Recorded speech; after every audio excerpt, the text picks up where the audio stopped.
Ready? Mm-hmm. Hey, everybody. This week on the As Goode as It Gets podcast, we're going to talk about how a lady named Becky changed the trajectory of our lives. All while having a whole lot of fun. Cue the music.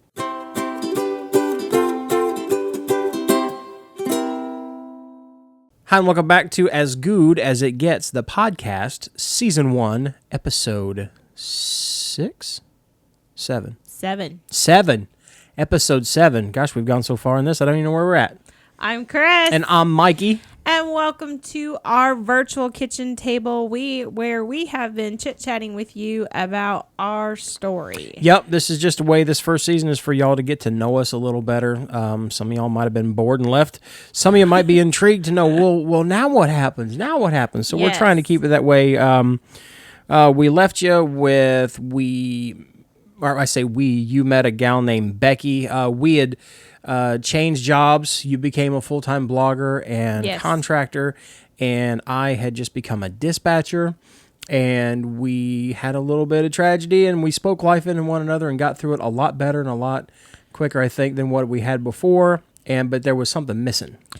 Yes. And so we had been wanting to find a church to take our daughter to. We felt like we had found something that kind of worked, but to be honest, our heart really wasn't into it beyond making sure that she was in a good program and all that kind of stuff. She was in a good spot. We just didn't really enjoy. We had tried churches from everywhere, and we weren't really. It wasn't like we would get up on Sunday mornings and be excited to go anywhere. Yeah. But before all of that, I had been reaching out to other bloggers in my area, and I had got to know Becky from Inferently Creative online a little bit. I read her blog. I loved her blog. I thought it was really cool.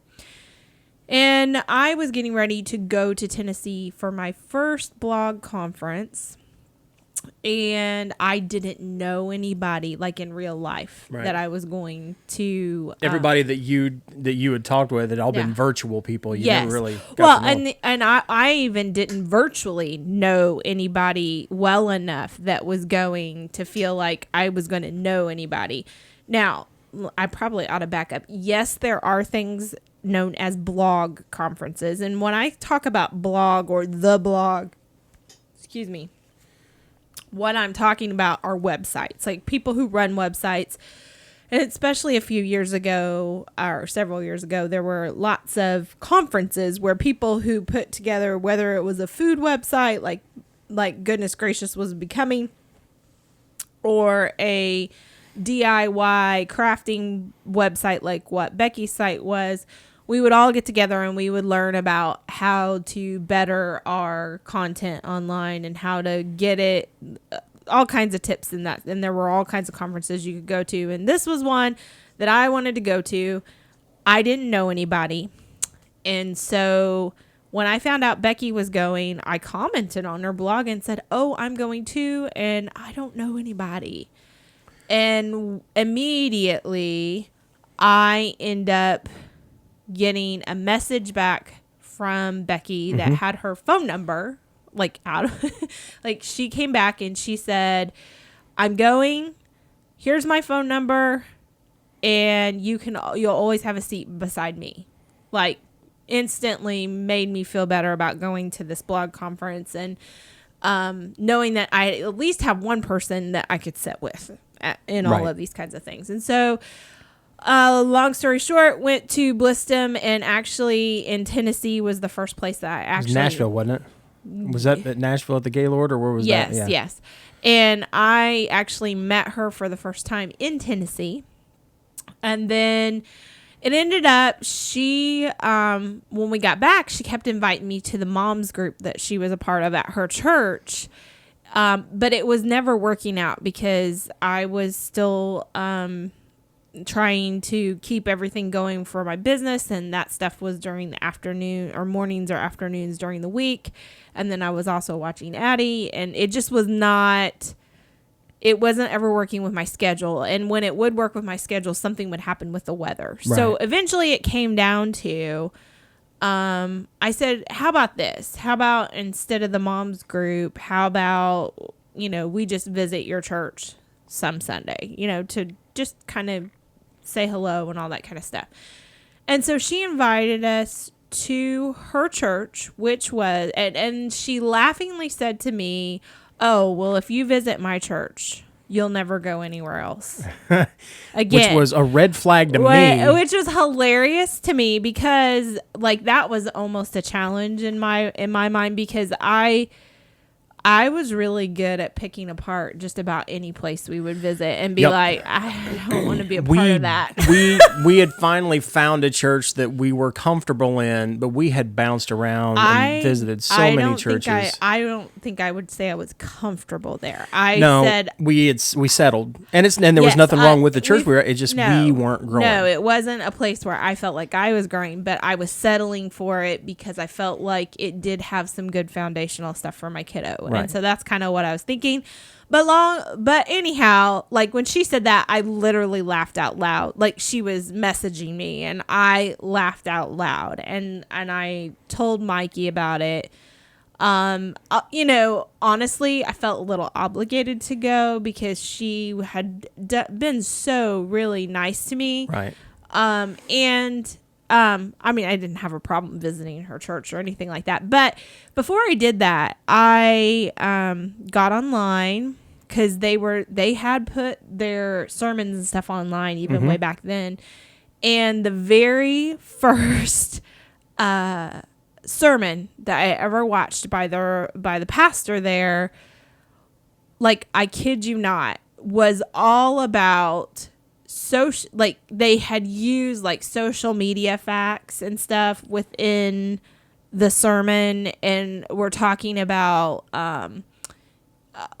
all the kinds of things that I was doing in my business that I was really, really good at, and it immediately caught my attention is what I'm right. trying to say. It was completely relevant on not just a spiritual level, but it was the sermon I was meant to see, because I was like, okay, this is way different than anything I've ever seen.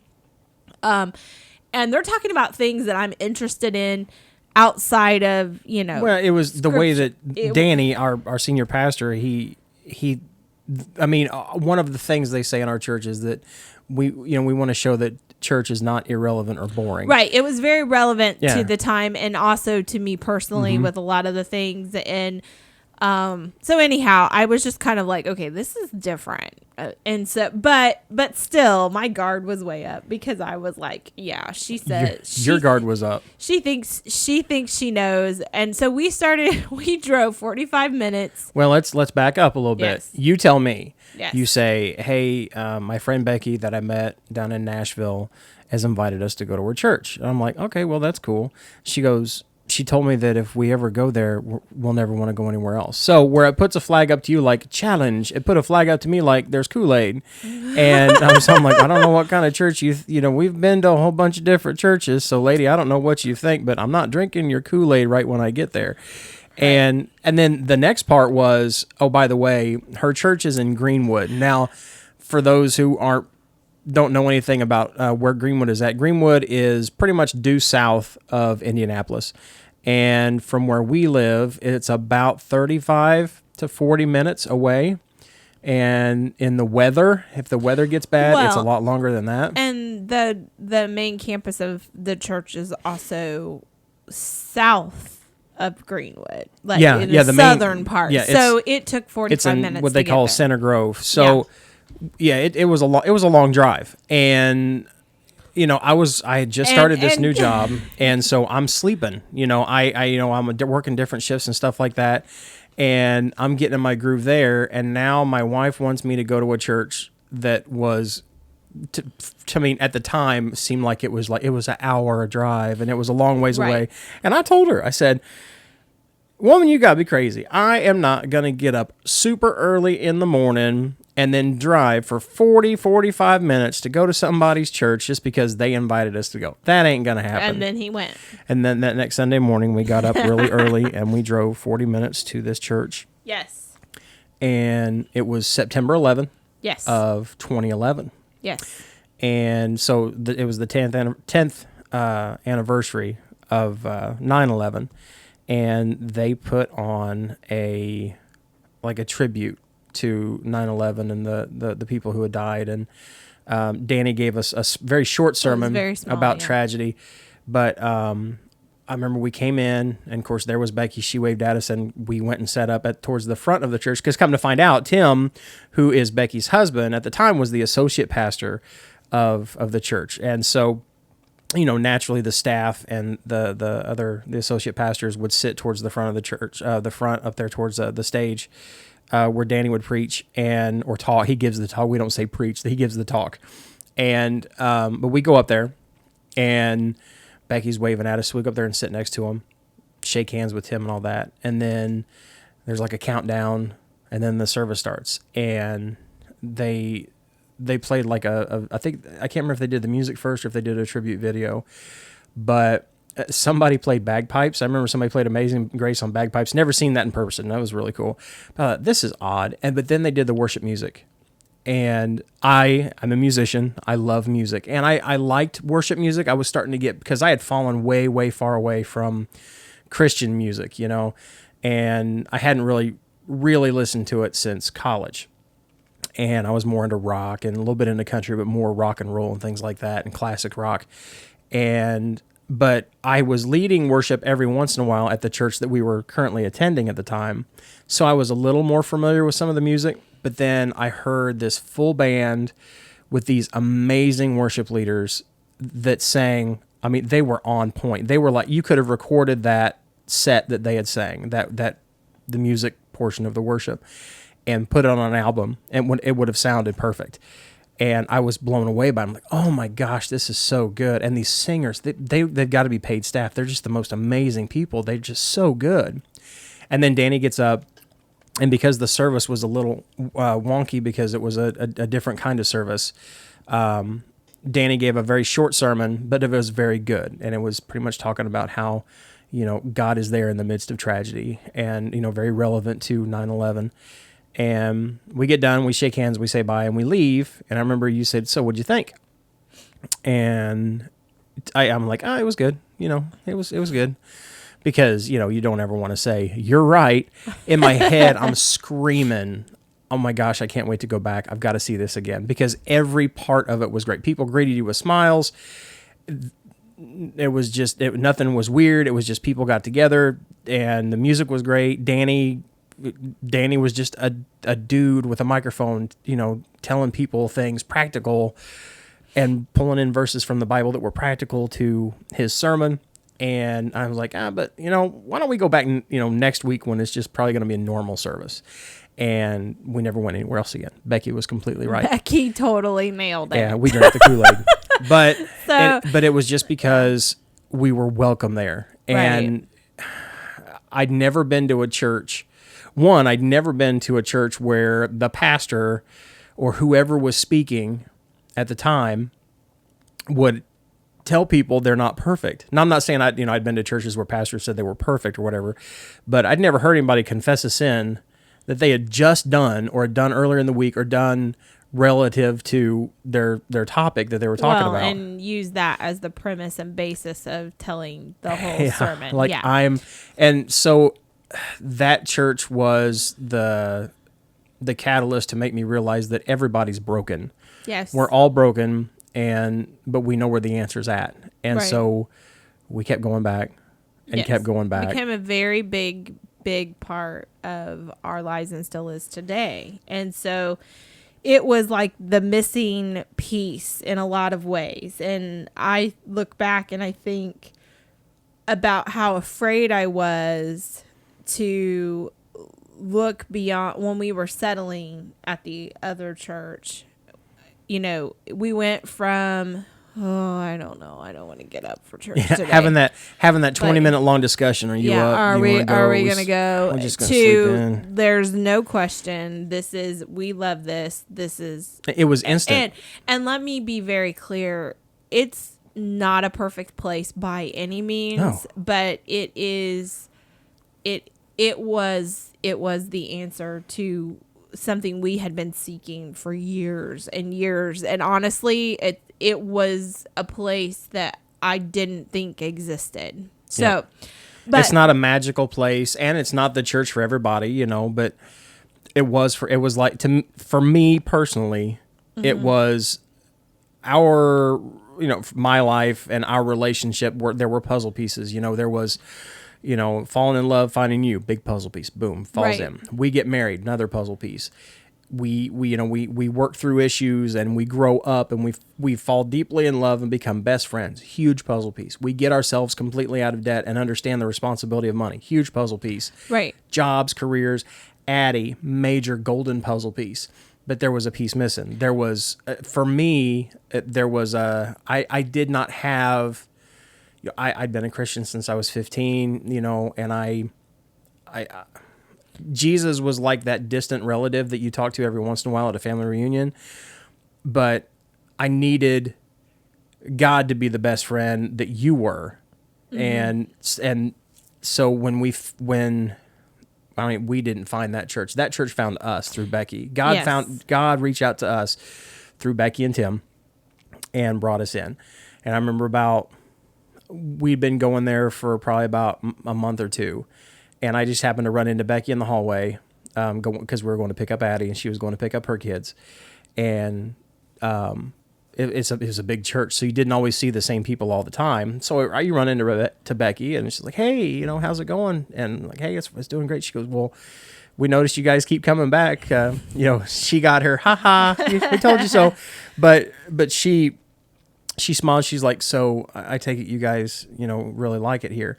And I almost broke down in tears. And I said, I just want to say thank you because it has changed us. It so quickly changed me so much. And I realized, God is not this, if you need something, you go to him and that's it. It's this constant relationship that you need to have and tend, a lot like our marriage. Or a lot like being a father to a kid. Addie's trying to pull this relationship from me. I needed to do the same thing. So no other place I'd found that until we'd reached Emmanuel. Right. And I think that fell into place, which helped a lot of things fall into place, because when you are regularly plugged into a place that's, speaking life into you and encouraging you and giving you the tools in a lot of ways to kind of deal with everything from disappointment to anger to, I don't know. Anything you deal with in life. Things. Yeah. So it was like every week going and hearing a motivational speaker and kind of being plugged into that community. Yeah. And our kid was getting that too. And so it just kind of helped a lot of things fall into place. And along that same lines, Becky came back around again, probably that spring, and really helped me start to understand the business side of my blog, to take it from being, something that I was pouring a lot of time and energy into for a supplemental income. Yeah, people reading to, okay, this is how you apply the business side of this and how to work with advertisers and all that kind of stuff that kind of goes on in the background that can be a little boring for people outside of the business. But anyhow, she taught me the ropes. And once she taught me the ropes, then I realized that this was what I really, really was made to do and wanted to do. And this is coming up. My years are getting all foggy and messed up. But ultimately, what ended up happening is I started to think that I wanted to launch a website for slow cooking, because that was what was gaining a lot of traction. And I thought, what? Yeah. Because goodness gracious was kind of like an everything. It was like I'm going to say a story. It was a Walmart site.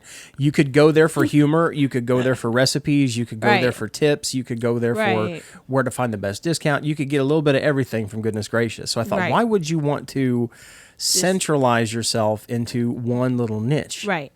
And so I had really I had done a lot of research and was really, because one of the things that I was learning about all of it was figure out what your audience really enjoys hearing from you and then work on that concept. Right. And so that's why I picked slow cooking, is because slow cooking was very popular on goodness gracious back in the day. And about the same time... And Pat really liked and Pat really liked that lasagna. It was good lasagna. No, and so about that same time, around the time where I was getting ready to kind of think about all of this and wanting to take the leap into another site, which was going to require a lot more time, my parents were in a really, really bad motorcycle accident. Mm-hmm. And before all of that, my sister, who was also working in some marketing and for a local business where she lived or near where she lived, my nephew was having some medical issues that they were trying to figure out. And she was having a lot of, she was having to take a lot of time off from work. And it was a real strain because for a long time, and she has on one of her side blogs the whole story, but for a long time they didn't know what was going on. And what it was that my nephew every few weeks would get really high fevers and have them for several days in a row, and then it would cycle again. And it wasn't that he was sick, it was his body reacting. And it ended up, they figured it out, like, not to give a spoiler, but in the long run, they figured it all out and he's okay. But during that period of time, it was really scary for her, because she was afraid that she was spending too much time away from, she had no choice. She needed to spend time away from work to take care of her child. But at the same time, she she needed the income, is what it boiled down to.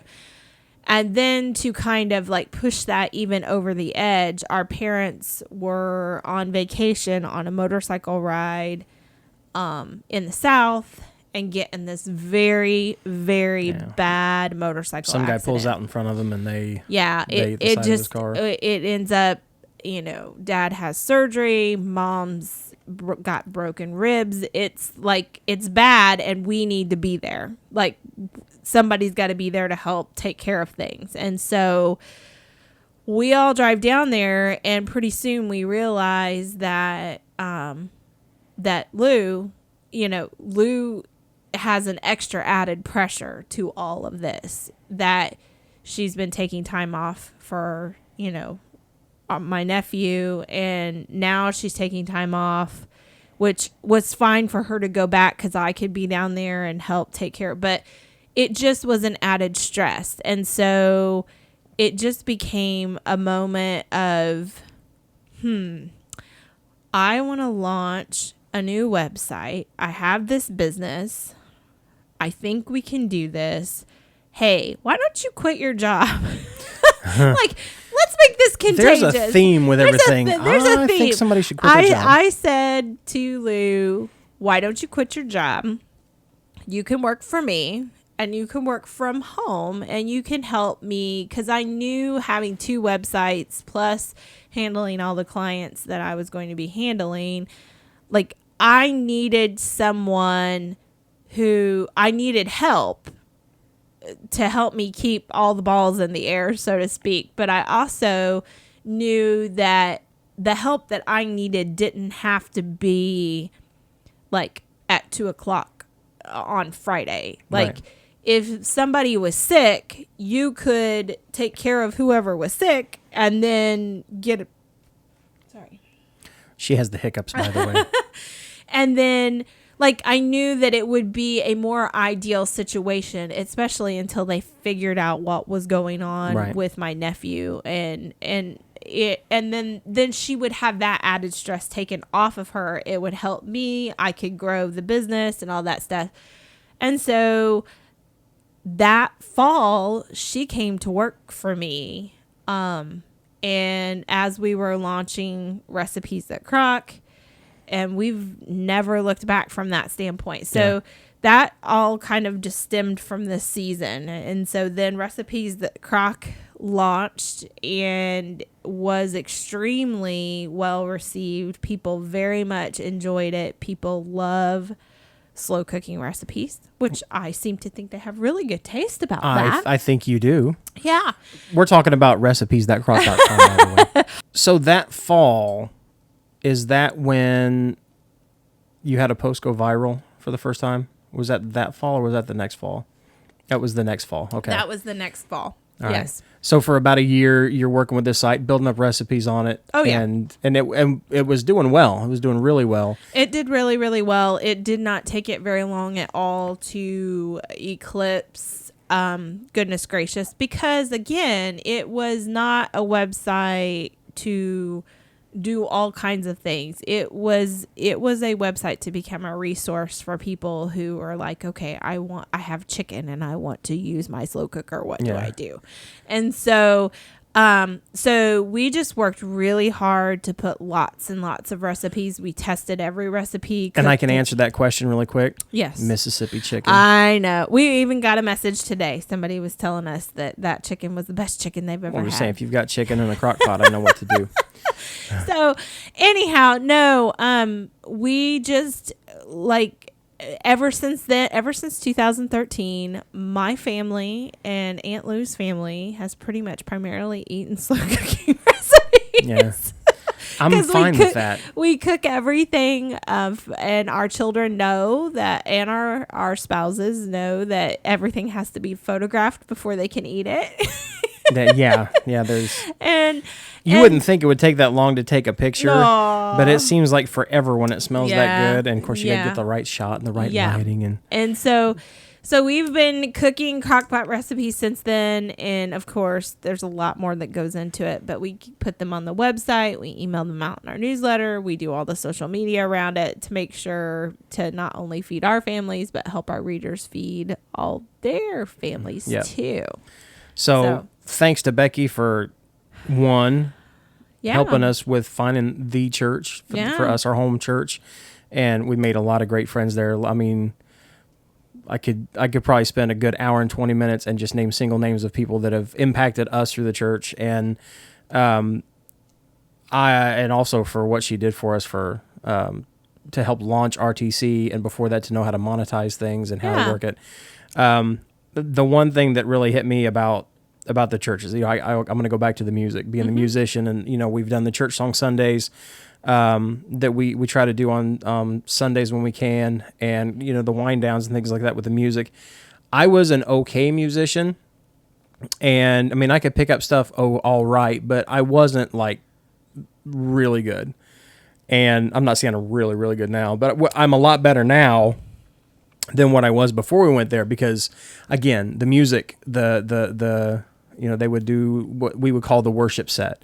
Now we know from being in the church, worship is the whole thing, but the music that was done so well, and it killed me because I'm in this job that works odd hours and stuff like that, and I couldn't be a part of it because I couldn't commit, because I was technically, even though I would get my schedule a week in advance, I was on call, and they would schedule people out 2 or 3, sometimes 4 weeks in advance for to lead worship. And then it was shortly after, about a year after we started going to Emmanuel, right around a year, I got my first regular job, my first shift job. I was no longer on an extra board. I wasn't on call, and I knew my hours. I didn't have to go in on my days off if I didn't want to. I usually did, because again, I was really loving the overtime to begin with.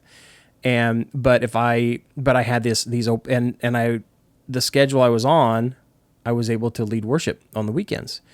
And so I remember Steve, who at the time was their music director, their weekend services director.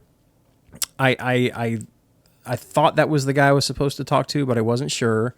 So I sent him an email. I said, "Hey, I'm really interested in leading worship. I'm a guitar player. I used to sing in the choir in church, or and I was a worship leader at another church. I used to sing in the choir. I was the lion in the Wizard of Oz." Did you seriously tell him you were the lion? I think so. I told him. I just wanted to let him know that I could be a professional singer. Oh my! And trying to wow him, I guess. And then I send him one of my YouTube videos, like where it's like 4 of me singing a song together. I think it was "Lover Lover" is the one I did. No.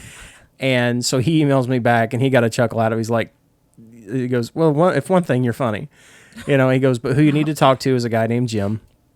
And we'll get you set up with him, but we think you'd fit in really well. But we're going to start you in the middle school," which is how they would do it back then. They would start you with the middle school and high schoolers leading worship, and if you were comfortable there, then they would bring you up to lead worship. At that time, we only had one campus, and you were singing in front of 3,000 to 4,000 people at a time. So I knew that this guy named Jim Geary's was going to call me, and Jim was one of the ones that I was just wowed when he would sing. He was amazing. And I thought, I still, even now at 40 years old, I still have this complex of I'm not good enough to be around certain people, or they're better than me, or whatever. And I got to meet Jim one time and shake his hand. He was just like the coolest guy. He was standing out greeting people, welcome to church, and then got up and sang. And I was like, oh my gosh, I shook his hand. Fanboy, total fanboy. It drives him nuts when I tell him these stories too. But I say that because then I knew Jim Geary's was going to call me. You could have told me Eric Clapton was going to call me, and I would have been just as excited either way. But Jim calls me one about noon one day, and I run upstairs, and I'm prepared. I'm going to tell him that I've been practicing my guitar, and I was the cowardly lion. No, I was the lion in high school. But I've got all these recordings, and I've got recordings you can listen to, and I've got, thinking I've got to impress him like with some musical resume in order to be worthy to sing in church. And to be fair, we had been a part of other churches that kind of ran that way. Yeah, and that's what I was used to. So I'm thinking I've got to impress these people. And the first question that he asked me wasn't, how well do you play guitar? How long have you played? Or whatever. It was like, hey, how's it going? My name's Jim Geary's. I think we met before. And he goes, I got a question for you. I'm like, okay. So I'm prepared. My notes are prepared to show him all of my musical resume, which at that time was not very good. He goes, what's your relationship like with Jesus? Are you reading your Bible? Are you involved in small groups? Are you, where are you at in your relationship? And I'm like, huh? It totally threw me off. I'm like, we tight. And then he's like, because if you're going to be a worship leader at the church, you're representing not just the church, but you're representing God. You're representing Jesus. And so if you've got to have a tight relationship with him, because you're who people see when they come in, and I was like, this guy has no concern whether I can play guitar. He has no concern whether I can sing. He just wants to know if I'm right with God, and then we'll work on the rest of it. And so then I ended up, becoming friends with Jim. Mm-hmm. And I'm still a fanboy, and I tell him that every time I see him. Has he heard your cowardly lion? If he ever listens to the podcast, I'm sure he will. I think it was in episode 1. But it was another little puzzle piece that these people are just people. They're all broke. Jim's a broken dude just like I am, and he's just there because he's got a gift and he's using it. And because of guys like Steve, because of guys like Jim, because of guys like Danny, mm-hmm. I feel like I'm a better man than I ever was before I walked through the doors of that church. Again, there's nothing magical about it. Mm-mm. It was just the right people at the right time that God put to us in front of us to help us to grow. Well, it's kind of like there's that saying that, and I'm going to botch it up, about like the 5 most that where you're going to be in 5 years is, and I'm probably botching this up, is it depends on the 5 closest people to you and the 5 best books you've read or something like there's that. I know there's one of the things that Danny said is you are the sum of the 5 right. closest people around you. That's a saying. That's not just.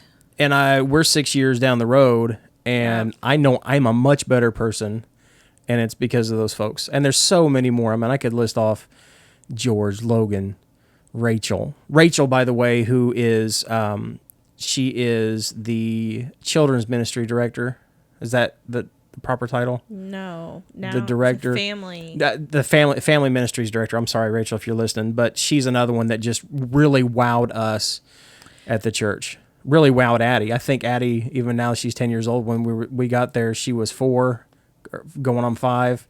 And she still knows Rachel is Professor Fantastic. Oh. So just so many good people that, it was that you go beyond the can they sing, can they talk, whatever. It was, they're really there for the growth of the folks. This is a quote by Jim Rohn.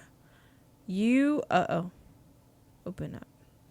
You are the average of the 5 people you most associate with. Mm-hmm. It's kind of, but there's many variations of that quote because, like I've heard that about the books you read too. Like you show me the 5 people. I think it's something like you show me the 5 people you spend the most time with, and the last 5 books you've read, and I'll show you where. And Mike's like, you're going. Wait a minute. Super Fudge. Super Fudge, 6th grade. This is so true, though. It is. I am not a reader. But I will say, Super Fudge, you combine the 5 people you spend the most time with, and with the 5 last books that you've read. Oh my gosh. Okay, the Bible, Super Fudge. Combat Swimmer. Okay, I'm a little concerned because I know you read a lot about those serial killers in college. Yeah. I studied. We had a class on serial killers in college, and I thrived in it. Oh my goodness! Not because he is one, because you could identify. I wanted to. Very clear. Yeah. Oh my goodness. John Douglas is a great author, and he wrote some good books about that. Yeah. We're not here creepy. to. Yeah.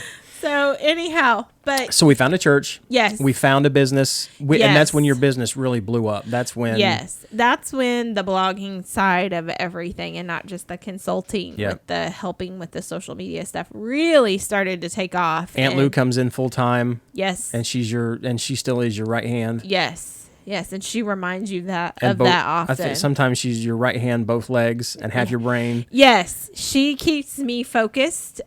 We are the yin and yang, so to speak. So sometimes it drives me crazy because she'll call at like 1 o'clock in the morning because of an idea or a post or something, she'll call as late as maybe 11, but not at 1 in the morning. She's messaged me at 1 o'clock. Hey, did you put that post up? Or hey, did you what are you putting for the newsletter? She keeps a tight ship. So she keeps things rolling. Yeah. So the puzzle pieces are falling together. We found our church. We found our home. We found our people. Yes. You found your right hand. Yes. And much needed help because I couldn't be because I'm not and still not. When it comes to the backside of the blog and things like that, I'm not savvy. She is a whiz at it, and she tried to sit down and teach me one day some of the tricks. Yeah. And she was going so fast. I was like, whoa, slow down. Did you hit enter?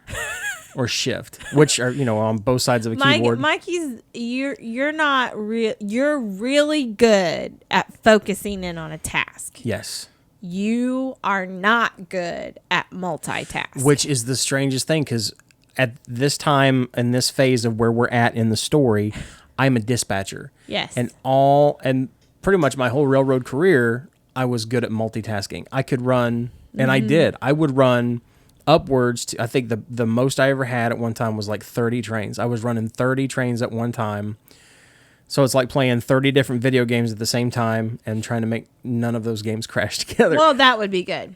And I was really good at it. Yes. But then you set me down with the blogs and then we'll get to that. Yes. That's where we're at now is we're getting there. So like the cliffhanger here is that we're kind of firing on all cylinders, both professionally and personally and all that kind of stuff. And then all of a sudden, we have a couple posts on Recipes That Crock take off into the virtual viral world of craziness, which begins to build the site to something that is a lot to take care of, like beyond what we originally had capacity for. And so that's where we're gonna, I guess, leave it until next time. No, we can still talk. We got plenty of time left. Oh, sorry. Let's talk about those posts. We'll talk about those posts, and then we'll get into the next part of the mental shift. So in the I'm gonna stop dating things because it's getting confusing. But it was anyhow, in the fall of one of the years. Yes, we had a couple different posts really, really take off, and the site grew from where we had about 300,000 people visiting a month to about 3 million people visiting a month. Yep. Like all in the span of like 2 or 3 months, it made that jump. Yep.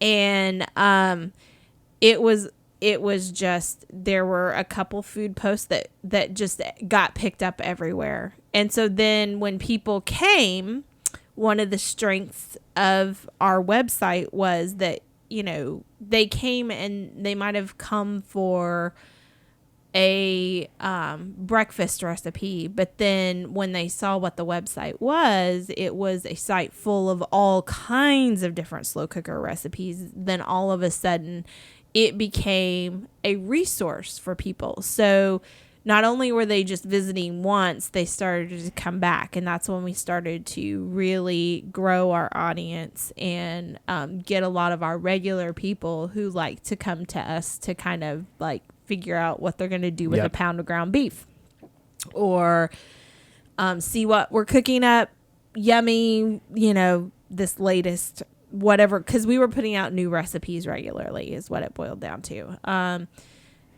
Generally we put out about 3 to 4 new recipes a week, and then there's all the older recipes too. So it became a place where people really enjoyed what we were putting together, and we were enjoying engaging with all those people.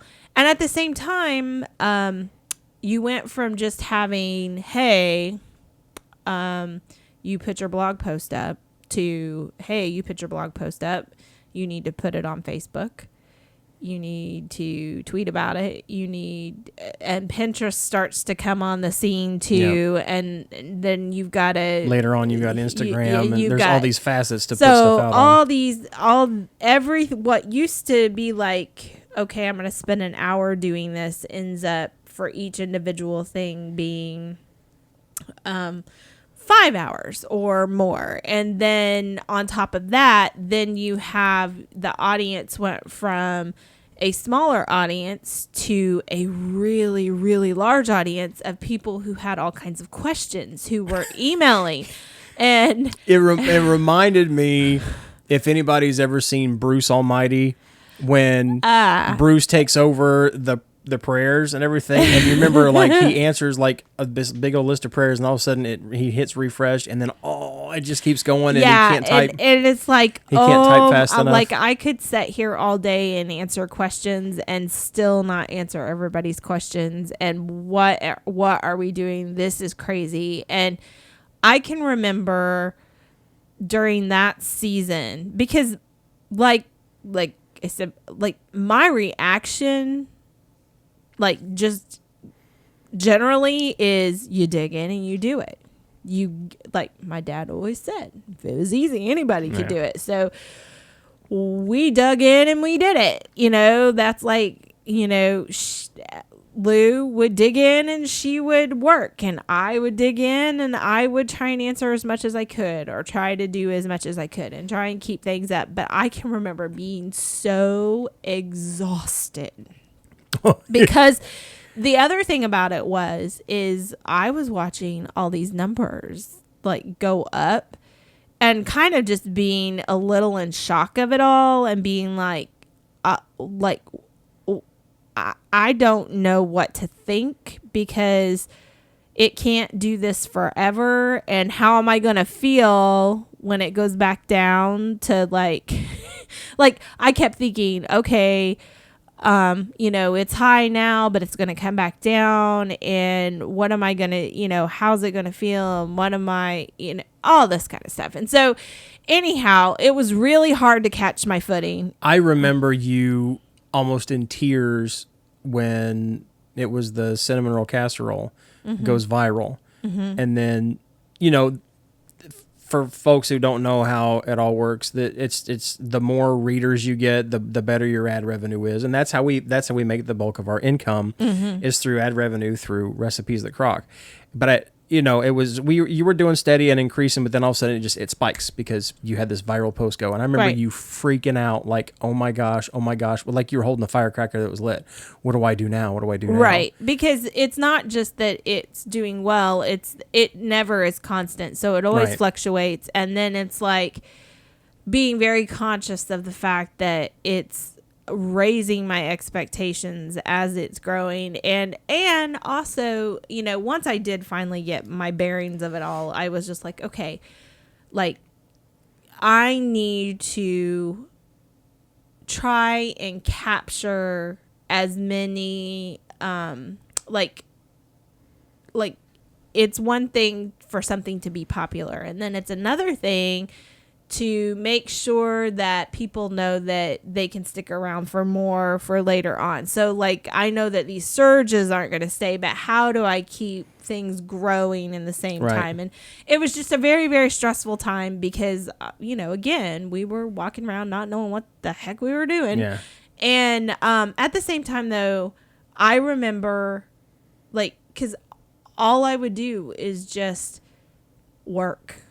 Like, it got to the point where I would get so exhausted. I can remember, I don't know why I was across town, but I had my laptop with me, and I ended up at a Fazoli's for some reason, and I was so tired.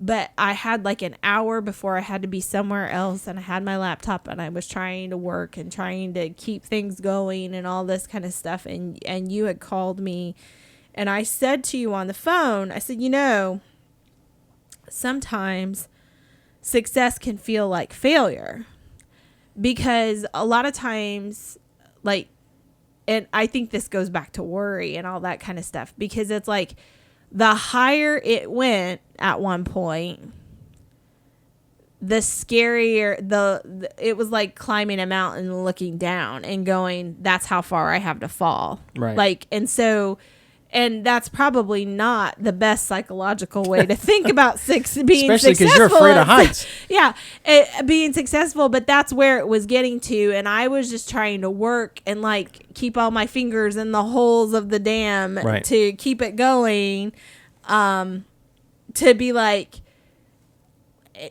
just to try not to fall off the top of the mountain, so to speak. And it was exhausting because I was trying to do it all myself. Right. And I think we went through a couple seasons like that, and I did not come out of that. Like, I would go until I couldn't go anymore, and then as soon as I could go again, I would go again. And it just became completely and utterly exhausting. And that did not change until my grandmother passed away. Yeah. And when that happened, it was a big jolt to me. And it was a jolt to me in a way of, what are you doing? Like, you literally you're living to work. That's all you're doing, is you just get up in the morning and you work. Plug in, go until you can't go. I remember I was on a second shift job. I had a steady second shift, Saturday, Sunday off. It was like the perfect schedule. And so I would come home and you would work. Yes. You would still be working. And sometimes I would beat you to bed. Yes. But then, or other times you would go to bed like 1 or 2 o'clock in the morning because you would want to stay up and we'd hang for a little bit. And then I would stay up for a little bit longer because, again, I'm on second shift, so my schedule is different. My evenings were different than yours. But then I would go to bed, and I'd probably sleep till like 9 or 10 o'clock in the morning. And you'd be up. Like, you would be up probably about 9 or 10, somewhere in there, and you would work. And you would be working when I would kiss you goodbye to go to work to be at work at 2:30, and then when I come home, you were still working. So I was putting in 8-hour days. You were putting in 14, 15, sometimes 16-hour days every single day, 6 days a week, because you would take a day off or try to, because we would do stuff as a family. We would try to do. I would take pieces of days and take things off, but I always had my phone on me. It was just not a healthy thing at all. Right. It was not healthy. But I got to the point where I can distinctly remember, my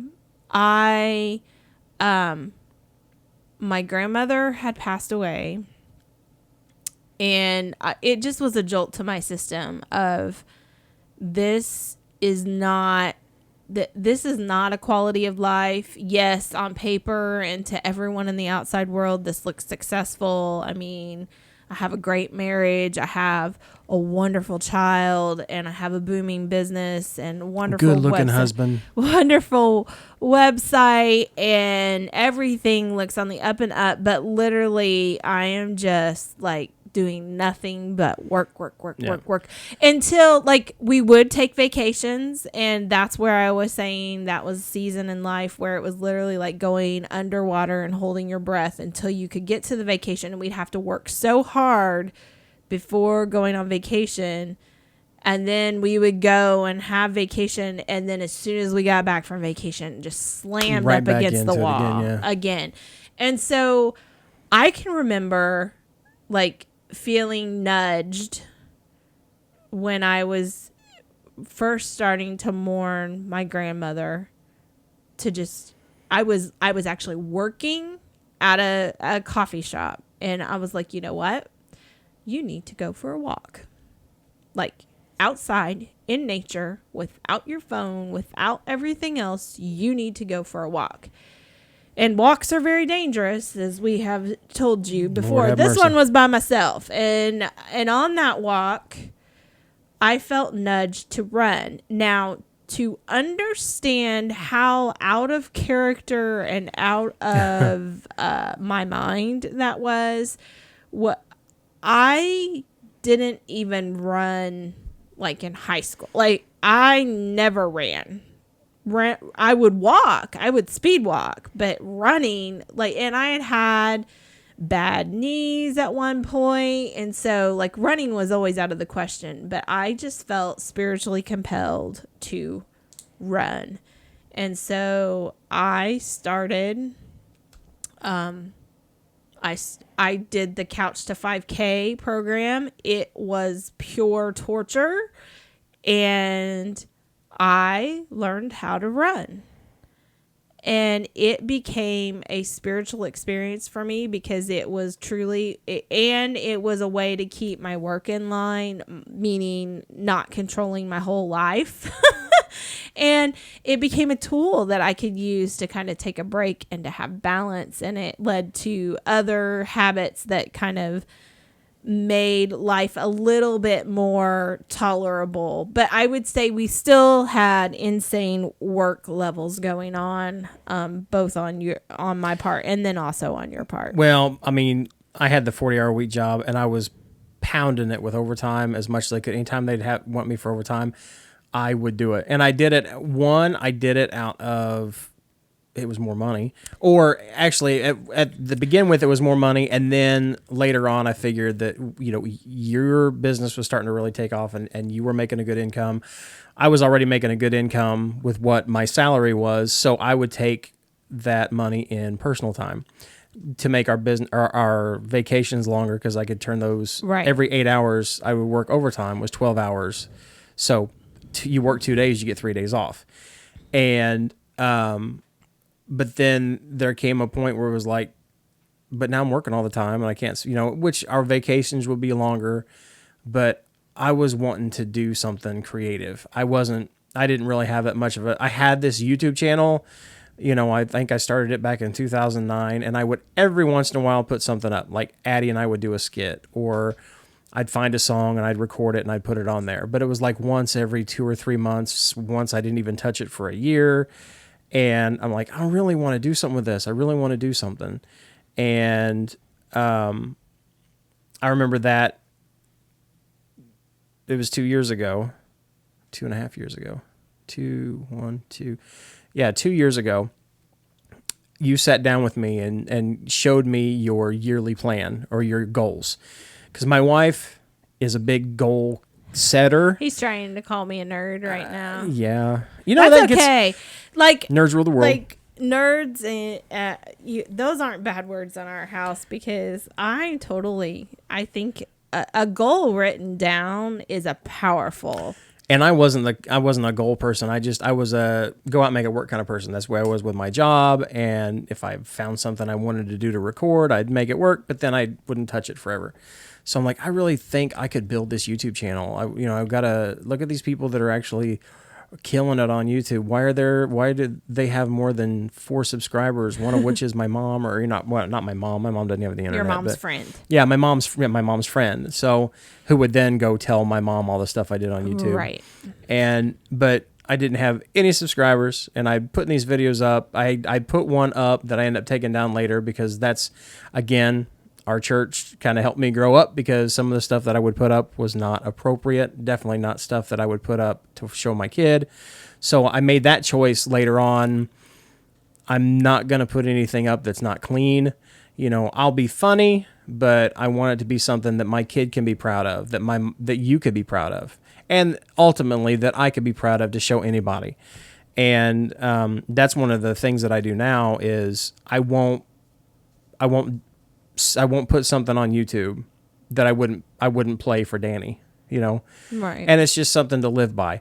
But then I wasn't putting anything up. And then I'm like, I really want to do something. And then you came and sat me down with this notebook, and you said, every year at the beginning of the year, or prior to the beginning of the year, I write out a list of goals. And then at the end of the year, I go through my list of goals to see what I was good at, what I failed at, where my successes were, what I need to work on, what I'm set with and I can move on from. And then I write a new list. I'm like, okay, where are you going with this? And she says, I think it's time that we develop your YouTube presence. And I didn't know what she meant. Well, but you also knew, because, like, you knew I did these lists, because you knew if something was on the list, it was serious. I knew of them, but again, I was living the railroad life and kind of delving in what you were doing, but not a lot. So I didn't care. Those were your goals, not mine. My goals were don't wreck trains, don't get fired, and make lots of money. And then this is where I think we'll end it for now. For the next episode is developing those goals. All right. And our first business trip together, and what grew out of it, like cooking Chris's dishes. All right. Sound good? Yep. So before we go, I want to say a special thank you again to Becky Ferrant of inferentlycreative.net.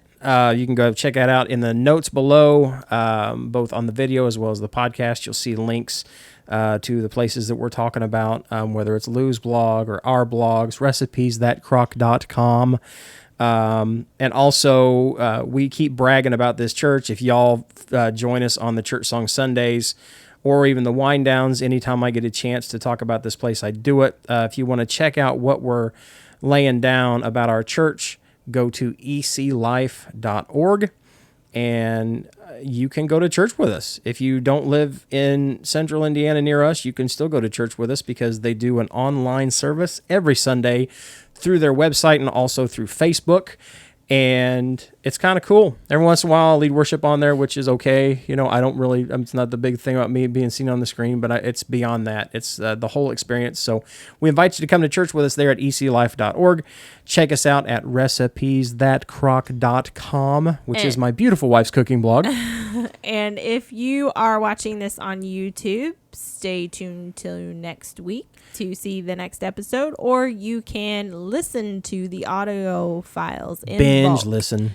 And the link for that is down below. Also, another site to check out is goodnessgracious.com because she's still live and kicking over there. That's GOODE. She hasn't been updated in a while, though. But there's still some good stuff. Yeah. There's a good-looking dude on there who wrote a couple posts about his mama's rolls. Go check them out. Okay. Also, if you're listening on the podcast and you want to know more about this YouTube channel we keep talking about, go to asgoodasitgets.com. That's AsGoode. asitgets.com. That will take you straight to our YouTube channel where you can check out a beautiful woman, their beautiful kid, and some furry dude who makes a lot of food and funny music. And Aunt Lou. Well, that was the furry dude I was talking about. She's not furry. She's very nice. And also, we do love Aunt Lou, and we want to thank her for being a part of this because we would not be here without her. Mm-hmm. And then our final thank you, I think, should go to our patrons over at patreon.com/recipes-that-crock. Thanks to you guys. You bought the microphones.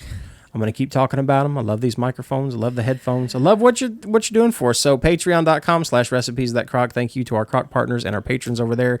If you want to be a part of it, check it out. There's many ways to do so.